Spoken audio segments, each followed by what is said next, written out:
Welcome back mga idol.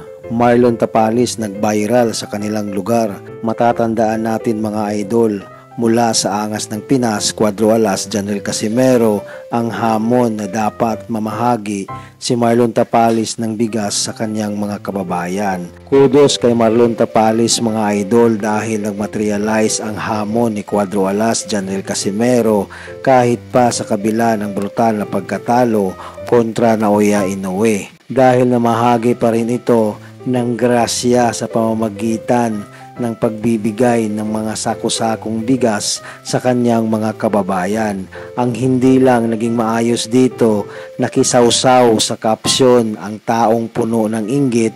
Alam nyo mga idol, noon pa man, kagawian na ng Angas ng Pinas, Cuadro Alas, Janel Casimero ang mamahagi, mamigay ng grasya sa kanyang mga kababayan.